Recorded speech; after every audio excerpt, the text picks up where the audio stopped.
बोलिए श्री गणेश भगवान की जय, उमापति महादेव की जय, कृष्णचंद्र भगवान की जय।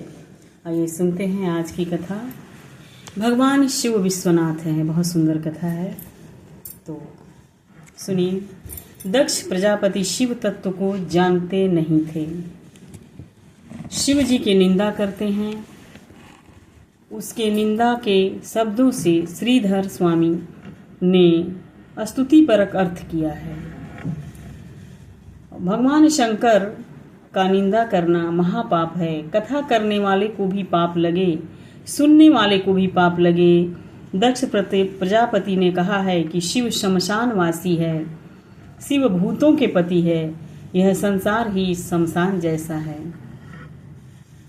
सुखदेव जी महाराज वर्णन करते हैं कि यह संसार ही शमशान है। मानव का शमशान गांव के बाहर होता है, मच्छर का शमशान घर में है। जगत में ऐसी कोई जगह नहीं है जहां किसी भी जीव की हिंसा नहीं हुई हो। और यह शरीर भी शमशान है। कहने का तात्पर्य है कि कोई ऐसा जगह नहीं है कि जिसको हम शमशान नहीं कह सकते। कहीं चींटी मरती है, कहीं मच्छर मरते हैं, कहीं कोई छोटे छोटे जीव भी मर जाते हैं। तो सुखदेव जी महाराज वर्णन करते हैं, इसका अर्थ यह हुआ कि जगत के अणु परमाणु में शिव तत्व मिला हुआ है। यानी शमशान जब शिव को हम बोल सकते हैं तो हर जगह शिव तत्व ही मिला हुआ है। हर एक जगह शमशान है, शमशान के जैसा है।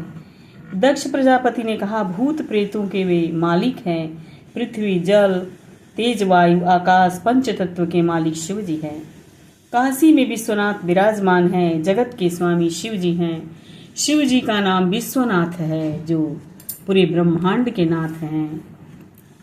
जगत का क्या अर्थ होता है? शुभ और अशुभ, पवित्र और अपवित्र, दोनों का मिश्रण ही जगत है।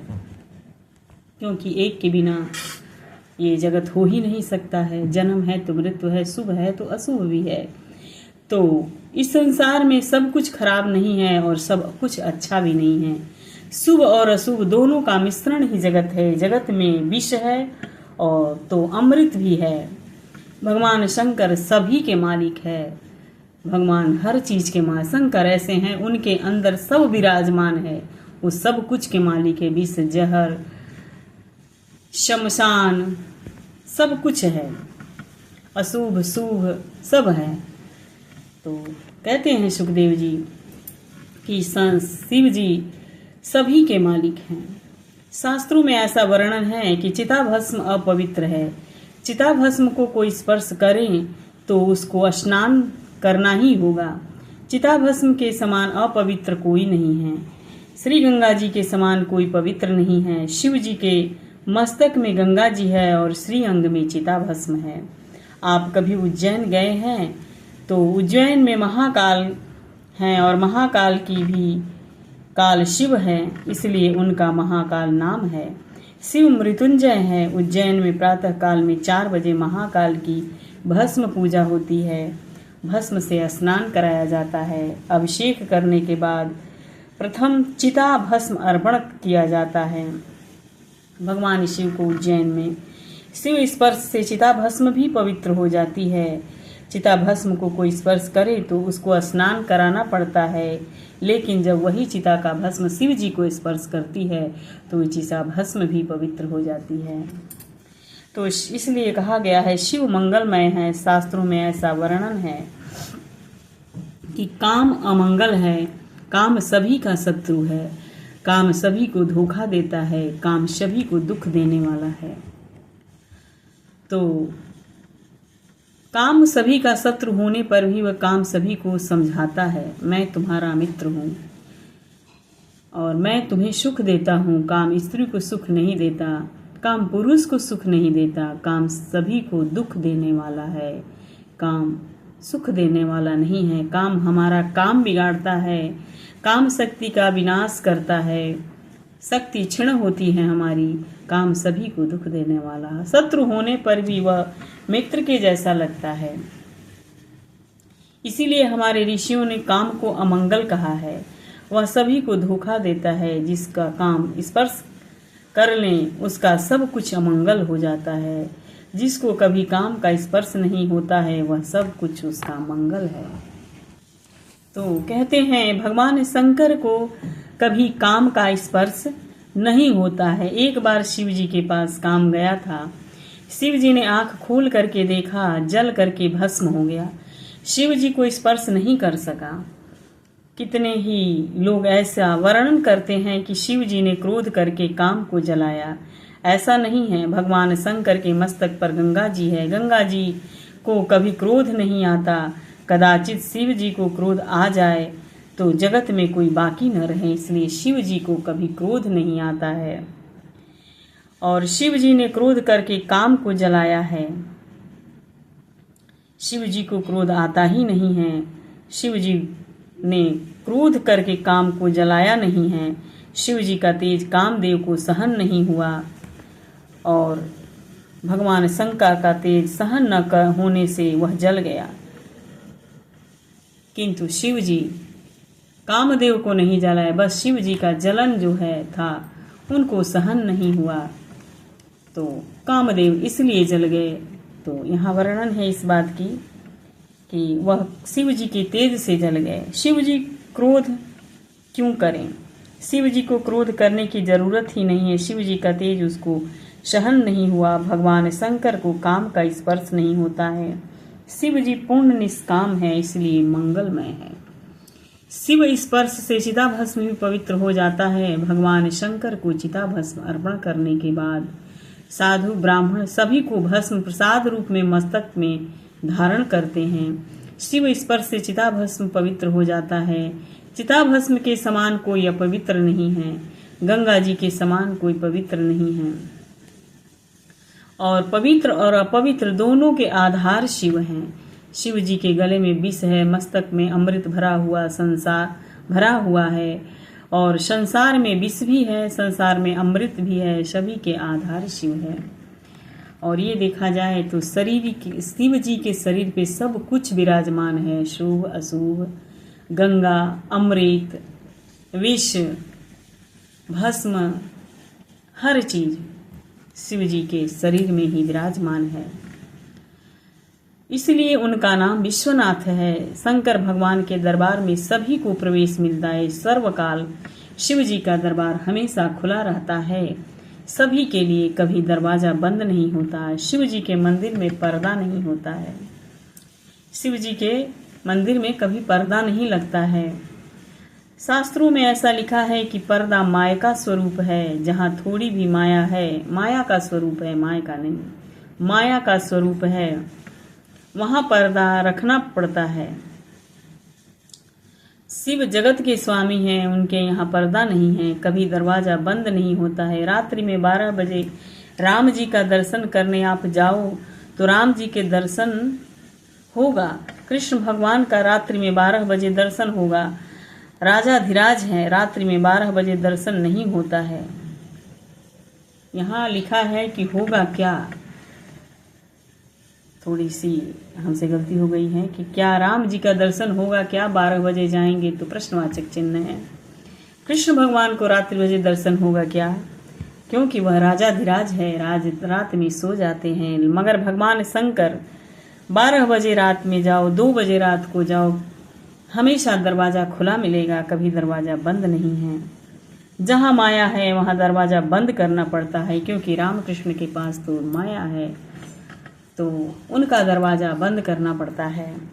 भागवत में ऐसा वर्णन है कि शिव माया रहित है, शुद्ध ब्रह्म है, माया रहित शुद्ध ब्रह्म है।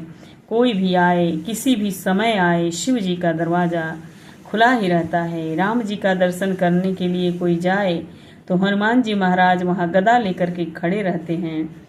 राम दुआरे तुम रखवारे, हो तन आज्ञा बिन पैसारे। हनुमान जी की आज्ञा के बिना राम जी के दरबार में कोई जा नहीं सकता है, क्योंकि राम जी मर्यादा पुरुषोत्तम हैं। राम जी का दरबार मर्यादा से बाधित है, मर्यादा रहित नहीं है। उनके दरबार में बिना हनुमान जी की कृपा के कोई जा नहीं सकता है। इसलिए हमेशा राम जी के मंदिर में हनुमान जी बाहर दरवाजे पे खड़े रहते हैं। दर्शन करने के लिए आए हो, हनुमान जी कहते हैं कि आए हो तो प्रत्येक स्त्री में मातृभाव रखो। जो जगत की स्त्री पुरुष को काम भाव से देखता है उसको हनुमान जी महाराज दर्शन करने के लिए आगे नहीं जाने देते हैं। यह मर्यादा पुरुषोत्तम का दरबार है। माता पिता की सेवा करते हो, जो धर्म और मर्यादा का भंग करता है, हनुमान जी महाराज उसको गदा दिखाते हैं। तेरे लिए ही मैंने ये गदा हाथ में ली है, अंदर प्रवेश नहीं मिलेगा। तो इसलिए बिना हनुमान जी की कृपा के राम जी के दरबार में प्रवेश नहीं मिलता है। श्री कृष्ण भगवान के दरबार में सभी को प्रवेश नहीं मिलता। एक शंकर भगवान ऐसे हैं कि उनके दरबार में कोई भी आए, देवा आते हैं, ऋषि आते हैं, दानव आते हैं, राक्षस आते हैं, मनुष्य आते हैं, कोई भी आता है, भूत प्रेत, सभी के लिए दरवाजा खुला रहता है। शिव जी सबके मालिक है। मथुरा में भूतनाथ महादेव हैं। वहाँ के ब्राह्मण ऐसा वर्णन करते हैं कि रात्रि में 12 बजे के बाद वहाँ भूत प्रेत आते हैं। भूत प्रेत कहाँ जाए? जो जीव अति पाप करता है वह प्रेत हो जाता है, और अति पापी और प्रेत दोनों ही समान हैं। अति पापी को देखने की इच्छा नहीं होती, प्रेत को भी देखने की इच्छा नहीं होती, और शिव जी के दरबार में सभी को प्रवेश मिलता है। कोई भी आए, किसी भी समय आए, शिव जी के दरबार में हमेशा प्रवेश मिलता है। तो इसीलिए शिव जी सबके स्वामी हैं। शिव जी शंकर भगवान की पूजा बड़ी सरल है। कभी श्रृंगार करते नहीं, कभी श्रृंगार न करने पर भी शिव जी अति सुंदर हैं। सत्यम शिवम सुंदरम। जीव श्रृंगार करता है तब जीव में सौंदर्य आता है। भगवान शंकर को न श्रृंगार करने पर भी वह अति सुंदर लगते हैं। उनको श्रृंगार करने की कोई जरूरत नहीं है। शिव जी अति सुंदर है। इसका एक कारण है कि जिसको काम का स्पर्श होता है उसके सौंदर्य का नाश हो जाता है। जिसको कभी काम स्पर्श नहीं करता हो वही सुंदर है। तो शिव पूर्ण निष्काम है, इसलिए शिव सुंदर है। उनको श्रृंगार करने की कोई आवश्यकता नहीं है। भगवान शंकर श्रृंगार न करने पर भी अति सुंदर है। भगवान शंकर की पूजा बड़ी सरल है। एक लोटा जल भर करके ले जाओ, बिल पत्र ले जाओ, शिव जी को जल अर्पण करो, बिल पत्र अर्पण करो, प्रसन्न हो जाते हैं। ऐसे सरल हैं शिव जी। कभी राजभोग का भोजन नहीं करते। शिव आनंदमय है। आनंदमय शिव को कभी भूख लगती नहीं, खाने की इच्छा होती ही नहीं। शिव जी के हृदय में नारायण है। शिव जी अति सुंदर हैं। दक्ष प्रजापति ने शिव जी को शाप दिया है, देवों के साथ शिव जी की कभी आहुति नहीं दी जाएगी। ऐसा दक्ष प्रजापति ने शाप दिया है कि आहुति नहीं दी जाएगी। देवों के साथ यज्ञ में कभी शिव जी की आहुति न दी जाए। श्री श्रीधर स्वामी का अर्थ है कि देवों के साथ में शिव जी को आहुति नहीं दी जाती है। सभी देवों को आहुति देने के प्रथम शिव जी को आहुति दी जाती है। यानी शिव जी की आहुति सभी देवों को देने के बाद शिव जी की आहुति दी जाती है। यज्ञपति शिव जी हैं। सर्वश्रेष्ठ पोषक शिव जी है। घर के सभी बच्चे भोजन कर लेते हैं। तब घर का जो वृद्ध है वह भोजन करता है। वह पूछता है बच्चों को भोजन हुआ कि नहीं। शिव जी सबके दादा है। शिव जी सबके पिता है। देवों को आहुति देने के बाद शिव जी भोजन करते हैं। इसीलिए सभी देवों को आहुति देने के बाद इसमें ऐसा लिखा है कि उसके बाद शिव जी की आहुति होती है। शिव देवों के देव हैं, महादेव हैं। प्रजापति शिव जी को निंदा करता है। उस निंदा के शब्दों से स्तुति का अर्थ निकलते हैं। जो वो निंदा भी करते हैं उसका भी स्तुति का अर्थ निकलते हैं। मांगने वाले को अकल बहुत कम होती है। जो मन में आता है सो मांगता है। इसलिए श्री राम श्री कृष्ण अति उदार होने पर भी विचार करके देते हैं, पर हमारे भोले बाबा कभी विचार नहीं करते हैं। बिना विचारे कोई कुछ भी मांगे दे देते हैं, पर प्रेम मांगते हैं। हृदय से मांगता कोई तो चाहे वो अच्छा मांगे चाहे बुरा मांगे, किसी के लिए बुरा भी मांगता है तो वो दे देते हैं। शंकर भगवान इतने भोले हैं। तो भगवान शंकर कभी जगत का विचार नहीं करते। जो मांगो सो तत्काल देते हैं, ले जा यहाँ से कभी विचार करते नहीं, शिव अति सुंदर है। बोली श्री शंकर भगवान की जय, काशी विश्वनाथ की जय। बहुत सुंदर कथा है।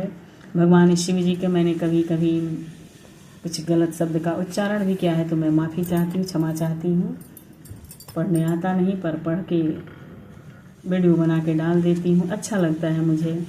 भगवान शिव की उदारता और रावण की दुष्टता का वर्णन है आगे की कथा में। ये बहुत सुंदर है, ये भी कथा बहुत सुंदर है। तो बोली कृष्णचंद्र भगवान की जय, उमापति महादेव की जय।